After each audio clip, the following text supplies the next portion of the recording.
Wajah Ye Lingtian memerah. Dia menjawab dengan canggung, "Ayah, ini bukan karena aku tidak mau, tapi kekuatan Tuan Istana terlalu luar biasa. Di tahap alam Raja Suci saja, Tuan Istana sudah bisa membunuh lawan dari tingkat alam Raja Void.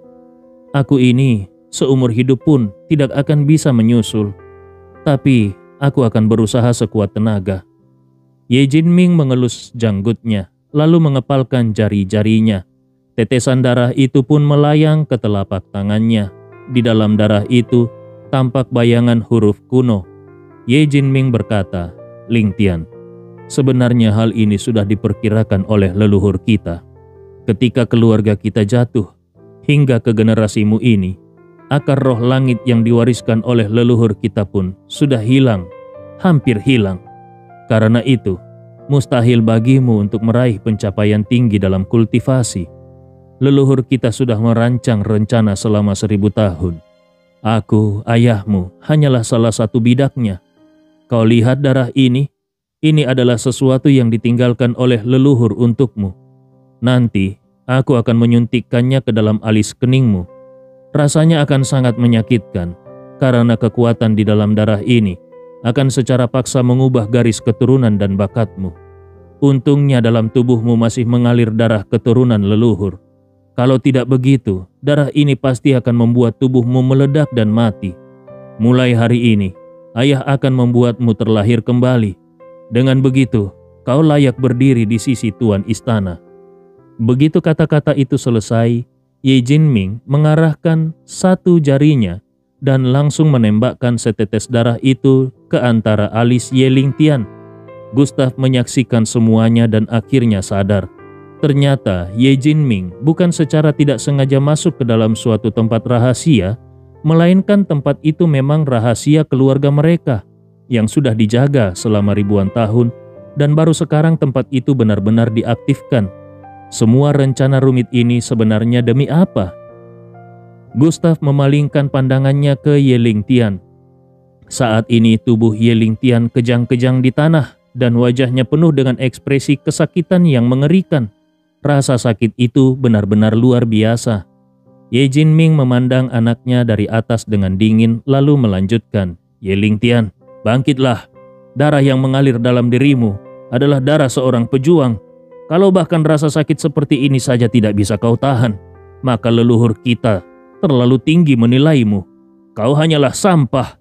Apakah kau ingin terus bersembunyi di belakang Tuan Istana dan menjadi sampah yang tidak berguna? Kalau sekarang begitu, apakah di masa depan pun tetap akan begitu?" Setiap kata yang diucapkan Ye Jinming seperti jarum tajam yang menusuk ke hati Ye Lingtian. Ye Lingtian mengaum, "Aku bukan sampah." Dengan tubuh yang masih gemetar, dia berdiri secara perlahan. Matanya dipenuhi urat darah, otot-otot di lengannya tampak menegang, dan dari seluruh tubuhnya memancar gelombang energi yang kuat. Dantiannya dipaksa hancur, lalu dilahirkan kembali. Ye Lingtian mengaum, "Aku, Ye Lingtian, tidak gentar terhadap apapun. Entah itu lautan api atau gunung pedang, aku akan mengikuti Tuan Istana." Dengan auman itu, energi dari tubuh Ye Lingtian meledak dan mengguncang lautan di sekitarnya. Gelombang energi itu bahkan membuat Gustav merasa tidak nyaman. Gustav melihat aura spiritual dari air laut berbondong-bondong masuk ke tubuh Ye Lingtian. Lalu dengan terkejut dia menyadari bahwa aura Ye Lingtian sedang mengalami perubahan besar. Auranya meningkat lapisan demi lapisan, benar-benar luar biasa. Entah sudah berapa lama waktu berlalu, Ye Lingtian akhirnya berhasil menembus ke tahap awal alam suci. Namun peningkatannya tidak berhenti di situ. Ye Lingtian memasuki alam Raja Suci. Masih belum berhenti, tahap alam Raja Void. Barulah pada titik ini peningkatannya perlahan berhenti dan tingkat kultivasinya akhirnya stabil di alam Raja Void lapisan kelima. Meskipun Gustav adalah penguasa makam reinkarnasi, dia belum pernah melihat metode peningkatan kekuatan yang begitu menentang logika. Ini benar-benar gila. Ye Jinming tampaknya menyadari kebingungan Gustav dan dia menjelaskan, "Tuan Istana, teknik rahasia ini hanya diketahui oleh leluhur kami di seluruh Gunung Kunlun. Persyaratannya pun sangat ketat. harus menggunakan darah murni dari leluhur. Sejak kecil, aku sudah merendam tubuh Ling Tian setiap hari di dalam ramuan khusus. Hanya dengan cara ini, tubuhnya bisa menerima darah itu. Kalau orang lain yang mencobanya, mereka pasti mati seketika. Gustav mengangguk pelan. Dia lalu memandang Ye Ling Tian dan mendapati pria itu sudah berdiri tegak. Wajahnya tidak banyak berubah, tetapi aura yang memancar dari tubuhnya seperti terlahir kembali dari api. Dengan sorot mata penuh keteguhan, Ye Ling Tian memandang Gustav, lalu berlutut dengan satu lutut dan berkata, "Tuan Istana, kali ini aku tidak akan lagi berdiri di belakangmu. Siapapun yang berani menyentuhmu akan kulempar ke dalam neraka." Gustav mengangguk dan menepuk bahu Ye Ling Tian. "Berdirilah. Sudah kukatakan, kita ini saudara. Kau bukan bawahanku, jadi tidak perlu bersikap seperti itu." Ye Jinming memandang keduanya. Bibirnya menampilkan senyuman penuh kebanggaan. "Tuan Istana, Ling Tian, misi yang diwariskan oleh keluarga akhirnya sudah kutuntaskan. Mulai hari ini, dunia ini akan menjadi milik kalian berdua. Oh ya Tuan Istana, aku ingin mengingatkanmu satu hal. Kalau suatu saat kau bertemu dengan seseorang yang memiliki nama 4 karakter, kau harus sangat berhati-hati." Begitu kata-kata itu terucap, tubuh Ye Jinming langsung menghilang, larut ke dalam air laut, seolah dia tidak pernah muncul di sana sebelumnya. Gustav mengernyitkan dahinya. Orang dengan nama 4 karakter. Sampai saat ini dia memang belum pernah bertemu orang seperti itu. Namun, peringatan ini langsung dia simpan di dalam hatinya. Keluarga ini sudah melihat rahasia langit dan menyimpan segalanya hingga di titik ini. Sedikit saja kesalahan dalam satu langkah, semuanya pasti akan runtuh. Ini tidak boleh dianggap enteng. Ye Ling Tian berkata, "Tuan Istana, mari kita pergi." Kekuatan yang kini dimilikinya membuatnya penuh percaya diri. Bahkan suaranya terdengar lebih tegas dan lantang. Gustav mengangguk. Dengan energi sejati mengelilingi kakinya, dia langsung melesat naik ke permukaan air. Pada saat yang sama di tepian laut, puluhan prajurit biro hukuman yang mengenakan baju sirah berdiri berjaga dalam formasi siap tempur. Xiang Yingji berdiri dengan tangan di belakang sambil menatap dingin ke arah laut. Dia bertanya kepada anak buah yang ada di sebelahnya, sedang apa mereka di dasar laut? Namun bawahannya itu hanya menggeleng.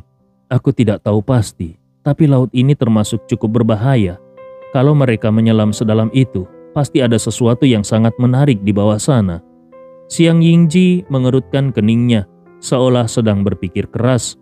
Beberapa detik kemudian dia berkata, "Sudahlah, kita tunggu saja 2 orang itu muncul ke permukaan." Tepat pada saat itu, beberapa sosok tiba dengan cepat.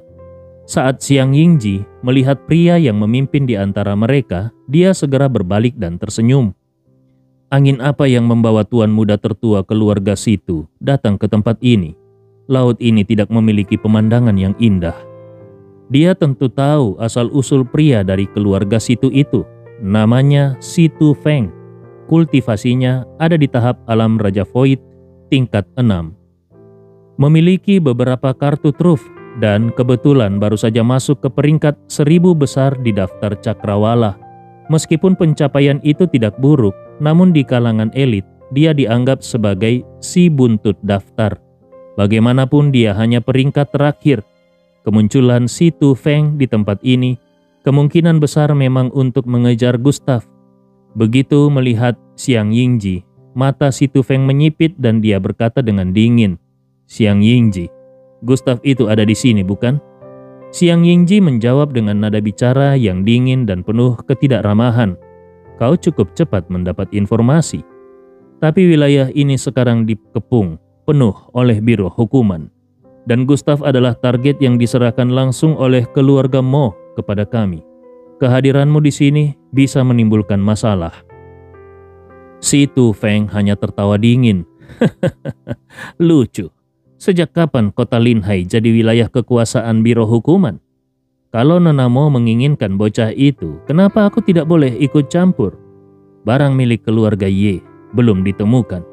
Jadi satu-satunya yang bisa kusentuh hanyalah si sampah bernama Gustav itu. Ku dengar dia berani sekali membuat Nona Mo menunggu sia-sia. Itu artinya dia sudah bosan hidup. Xiang Yingji tidak menanggapi. Dalam pandangannya, kalau si Tu Feng mau merebut orang dari tangannya, itu sama sekali mustahil. Si Tu Feng memang peringkat ke-1000 dalam daftar cakrawala dan secara teori mampu menangkap Gustav dan Ye Lingtian. Tetapi Xiang Yingji tidak akan membiarkan hal itu terjadi. Tepat ketika mereka berbicara, permukaan laut tiba-tiba bergolak hebat. Gelombang besar menyapu dan seketika dua sosok muncul dari dalam air. Begitu melihat kedua orang itu, seseorang langsung berteriak kaget. "Tuan muda, itu Gustav! Komandan, Gustav sudah muncul!" Puluhan pasang mata langsung tertuju pada Gustav dan Ye Lingtian. Sudut bibir si Tu Feng menunjukkan senyuman dingin. Dia langsung melangkah maju menuju Gustav. Dia tahu lebih dari siapapun. Selama bisa menangkap Gustav, maka inilah kesempatannya. Membangun koneksi dengan keluarga Mo sangat penting bagi keluarga situ. Keluarga Mo mengendalikan sumber daya kultivasi dan merupakan keluarga kuno yang berpengaruh. Mereka bahkan memegang kunci untuk masuk ke tempat itu. Bukan hanya kota Linhai, seluruh gunung Kunlun pun ingin menjilat mereka. Belum lagi keluarga Mo juga memiliki hubungan erat dengan salah satu keluarga kuno lainnya, yaitu keluarga Han. Sekali seseorang bisa berdiri di pihak yang sama dengan keluarga Mo, itu sama saja dengan menjalin hubungan dengan dua keluarga kuno.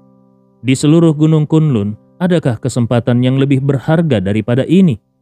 Tidak mau berpikir terlalu jauh, Gustav dan Ye Lingtian sudah mendarat di tepi pantai.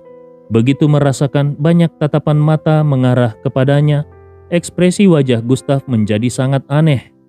Ye Lingtian juga mengerutkan keningnya. Jemarinya menggenggam gagang pedang dan dia berkata, "Tuan Istana, orang-orang ini datang tidak dengan niat baik." Gustav mengangguk, lalu berjalan keluar melewati mereka seolah mereka tidak ada. Namun saat Gustav melangkah untuk kelima kalinya, sebuah suara dingin terdengar secara perlahan.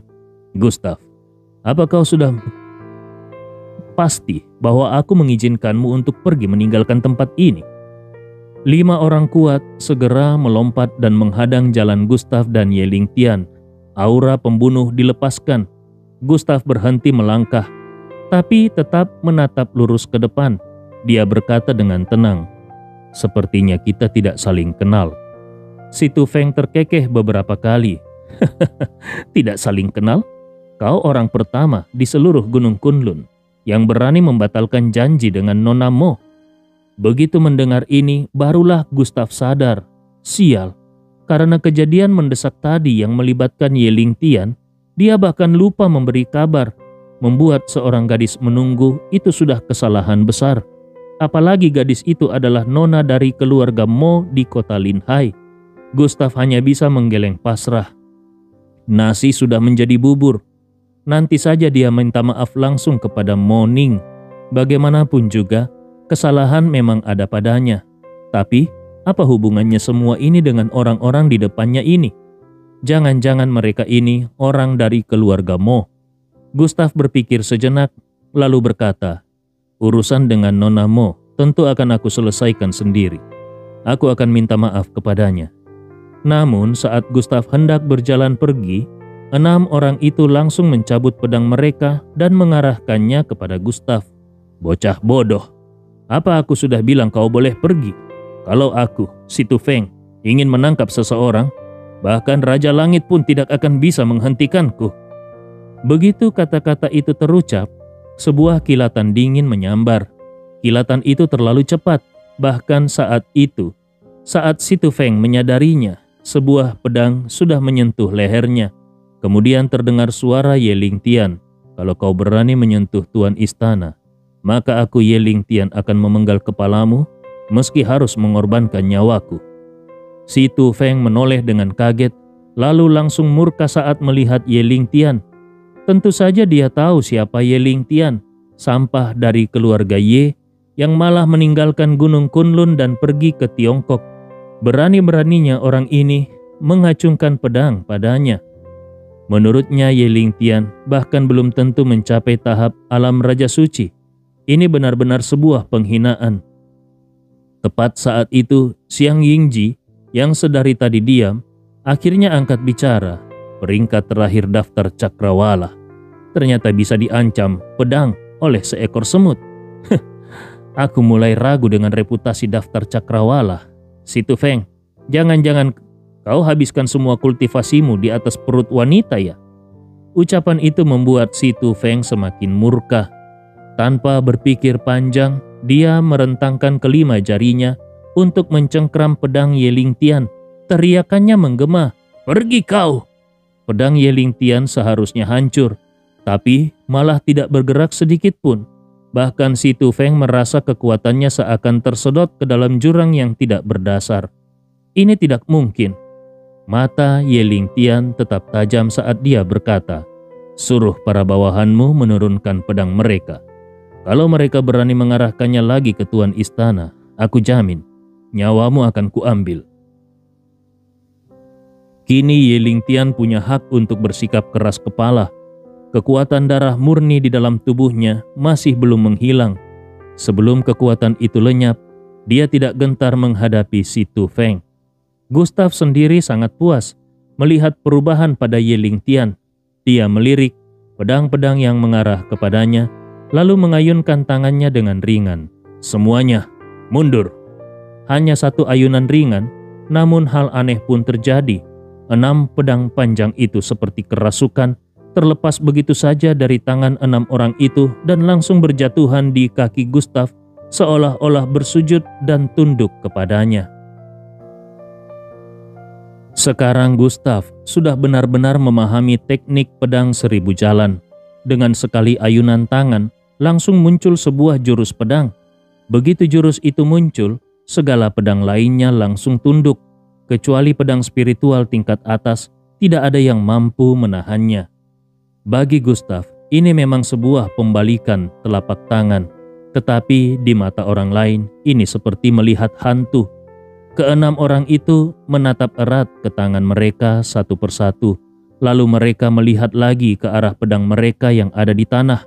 Mata mereka membelalak. Apa-apaan ini? Mereka pun segera mengerahkan kekuatan sejati. 5 jari mereka terbuka dan mencoba meraih pedang-pedang itu dari kejauhan. Namun mereka segera menyadari tindakan mereka ini sama sekali tidak berfaedah. Suara Gustav terdengar dingin, tanpa emosi sedikit pun. Tidak ada gunanya kalian mencobanya. Lagi pula, aku sangat tidak suka kalau ada orang yang menghalangi jalan di depanku.